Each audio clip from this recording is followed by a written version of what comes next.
Hey everybody, welcome back to Kill Jester, and this is Chase Daniel, your host. And today, by special request, we're going to be going over the Hillary Clinton interview with the BBC. We're going to analyze 4 questions and answers by Hillary Clinton in order to do a forensic statement analysis and kind of see what's going on. As you know, probably already, Hillary was asked about her and Bill's connections to Jeffrey Epstein and the Ghislaine Maxwell situation. Now, before anyone accuses me of being political, I don't care which party you're from. Deception is deception to me. Manipulation is manipulation. And when someone's being asked about connections to one of the most notorious sex traffickers in modern history, we analyze the language, not the politics. This is forensic statement analysis. We're looking at how she responds, not just what she says. Word choice, sentence structure, qualifiers, distancing language, things that reveal the truth. And let me be clear, I'm not saying Hillary Clinton did anything illegal, at least not in this interview. I'm analyzing her statements about Epstein and Maxwell. The language tells us a lot. Let's break down every response. So the first question that was posed to Hillary was the Trump Justice Department and Epstein files. And her response was, get the files out. They are slow walking it. They are redacting the names of men who are in it. They are stonewalling legitimate requests from members of Congress. That has nothing to do with us. Something is going on. They know it. I know it. All right. So the first thing to notice is she's being asked about the Epstein files, and her first response is to attack the Trump Justice Department. This is deflection through accusation. When asked about your connection to something, immediately accusing someone else, it redirects focus away from you. But let's look at the specific language. They are slow walking it. They are redacting the names. They are stonewalling.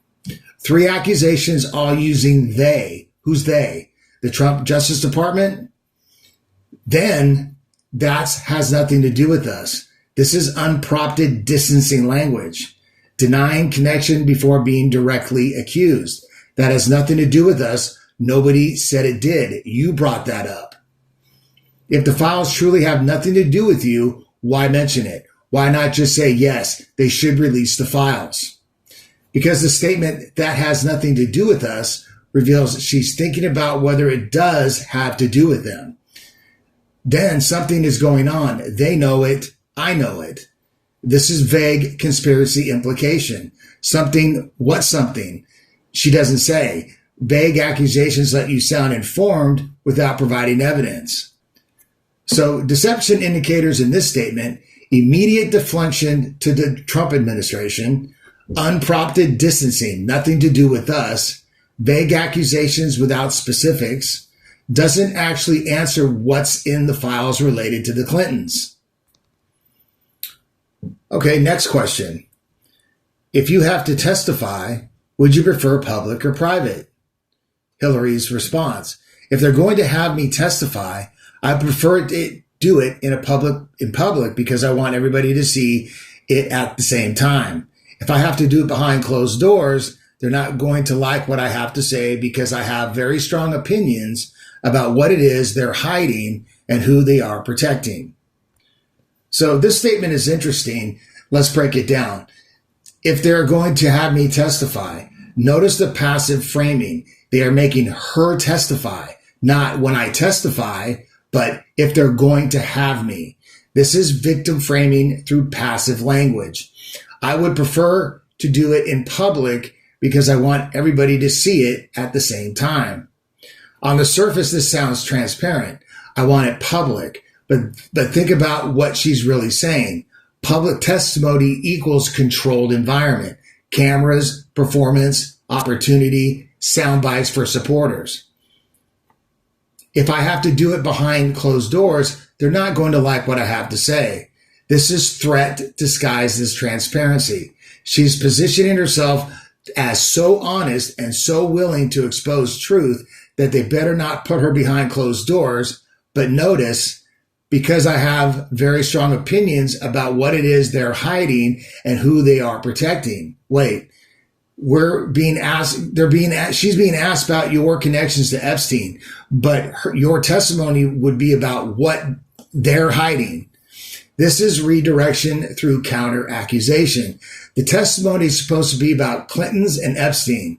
She's reframing it as her exposing them. So the deception indicators in that statement, passive victim framing, if they're going to have me, public testimony preference, controlled environment, threat if private, won't like what I say, directs testimony purpose about them hiding, not her connections. We'll move on to question number 3. The question posed, what about your or Bill's relationship with Jeffrey Epstein? Hillary's response, we have no links. We have a very clear record that we've been willing to talk about, which my husband has said he took some rides on the airplane for his charitable work. I don't recall ever meeting him. Okay, so this is where the deception markers start to get heavy. We have no links. Absolute denial language, no links. Not limited contact or professional acquaintance, no links. But then immediately says, we have a very clear record that we've been willing to talk about, which my husband has said he took some rides on the airplane for his charitable work. Wait, you have no links, but your husband took rides on his airplane. That's a link. Taking rides on someone's private jet is literally a connection. This is a contradiction within the same breath. Let's break down the sentence structure. We have a very clear record that we've been willing to talk about. This is procedural language, not denial. She's talking about it, not denying it, which my husband has said he took some rides. 3 problems here. My husband said. She's not saying my husband took. She's saying my husband has said he took. That's reporting someone else's claim, not confirming fact. Some rides. The is a filler indicating discomfort. And some rides, how many is some?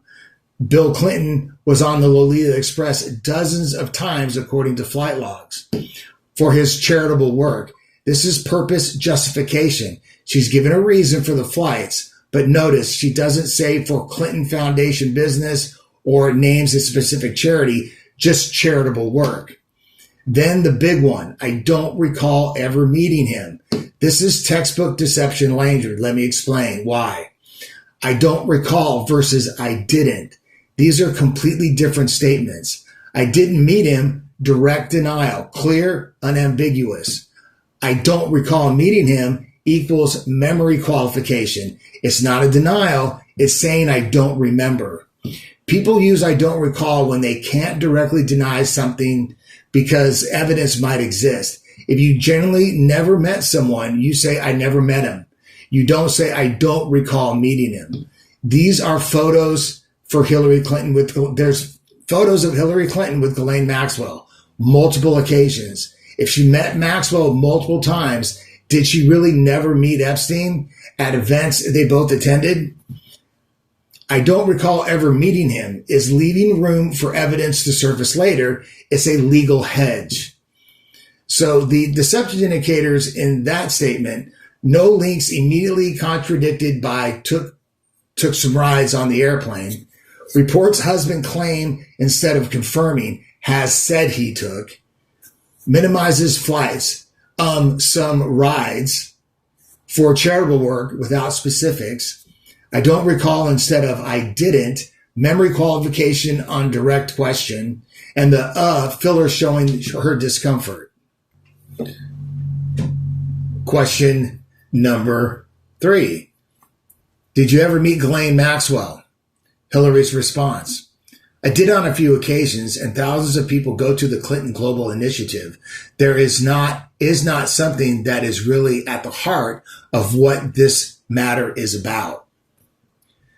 So now this is fascinating because watch the contrast. When it comes to Epstein, I don't recall ever meeting him, but when it comes to Maxwell, I did on a few occasions. So she can't recall meeting Epstein, but she can recall meeting Maxwell on a few occasions. Here's the problem. Maxwell was Epstein's partner, his recruiter, his girlfriend, his right hand. They were together constantly. If you met Maxwell on a few occasions, you were in proximity to Epstein. They were a unit. So I don't recall meeting Epstein, but I met his constant companion multiple times. That doesn't add up. So let's analyze the language. I did on a few occasions. She admits this directly. No, I don't recall. No hedge. She said I did. Why the directness here, but not with Epstein? Because there's photographic evidence of her with Maxwell. She can't deny it. But then immediately, and thousands of people go to the Clinton Global Initiative. This is dilution through numbers, minimizing significance by pointing out how many others were present. Thousands of people go to CGI events. So meeting Maxwell is no big deal. But think about this. Do you personally meet and remember thousands of people? No. You remember people you spend time with, people you have relationships with. If Maxwell was just one of thousands, why do you remember meeting her on a few occasions? Then there is not something that is really at the heart of what this matter is about. Notice the stutter, is not. This is a verbal stumble indicating stress or cognitive load. She's trying to dismiss the significance without knowing it is significant. And what this matter is about. What is this matter about? It's about the Clintons' connection to Epstein and Maxwell. She's literally being asked about that. So saying that's not what this is about is dismissal of the actual question.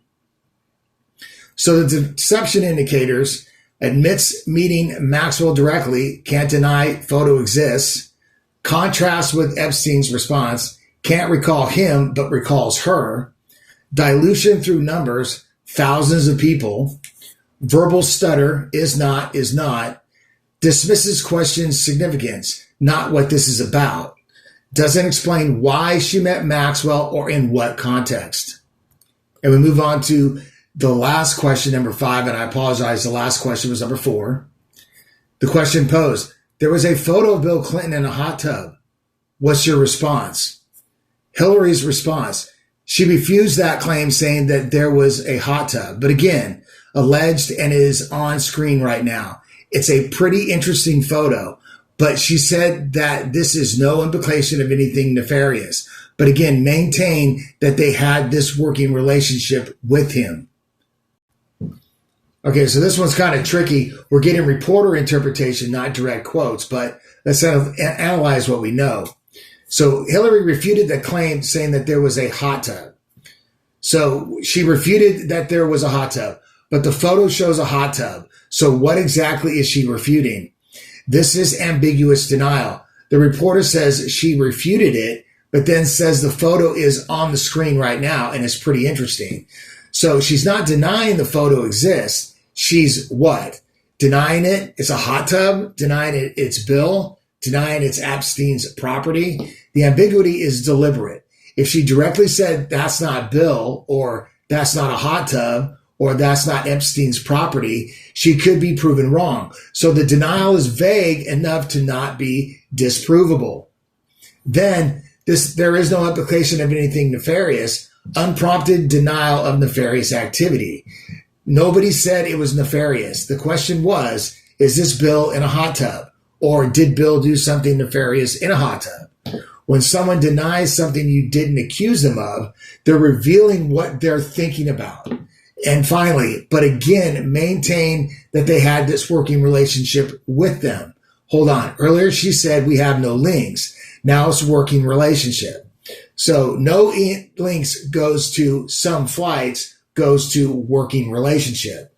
The story is evolving within the same interview. That's not consistency. That's progressive admission under pressure. So the deception indicators in that response, ambiguous denial. What exactly is being refuted? Photos exist, but denial is vague. Unprompted denial of nefarious activity. Story evolution, no links equals working relationship.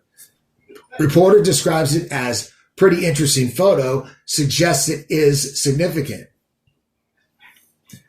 So let's look at the patterns across all of these statements.